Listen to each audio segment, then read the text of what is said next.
Kain na lang dito, basura. Oh. Uy, grabe naman yan. Ito, pwede ba to? Tinapon mo na sa basuran. Ah, pwede ba? May gulay, may gulay. Hindi yan pororot. Kamparurot yan. Kakainin mo yan kahit galing na sa basura. Oo. Grabe. Harapan to. Pagpag. Grabe guys. Oh. Kumain ng galing na basura. Mm. Tira yun ng mga ano, mikos-mikos. Namit. Kinain talaga niyo. Namit mo yan, namit. Anong lasa yan? Lasang basura. Alay ng tagtuyot na talaga. Bakit hindi kayo pinasahuran? Wala na, pinadalan sa Pilipinas ng pera. Walang pera. Ay tayo yan. Hindi ka nagtira para sa sarili mo. Wala eh. Kulang pa sa utang eh. Kasi baka magutom yung mga buhaya sa atin. Yung mga buhayang ano. Wala na. Kaya dapat magpadala lahat ng pera sa Pilipinas. Dapat magtira ka para sa'yo kasi puhunan natin yan eh. Wala.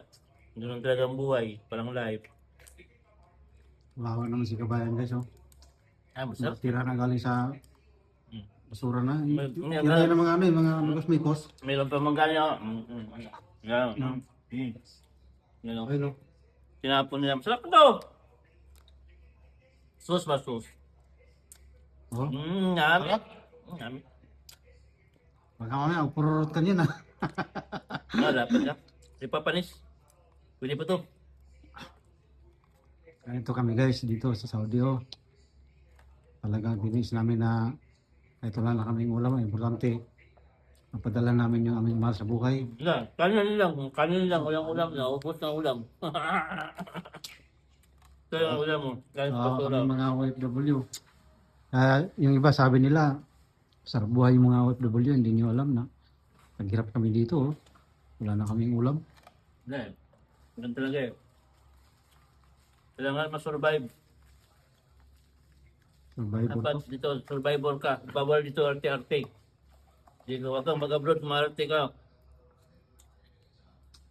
Kasi kung maarte ka, huwag ka nang mag-abroad. Kaya kung gusto nyo mag-abroad guys, isipan nyo maigi.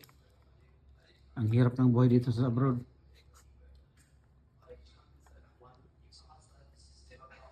Hindi masarap ang buhay sa abroad. Pag gutom, pagod niya, gutom pa.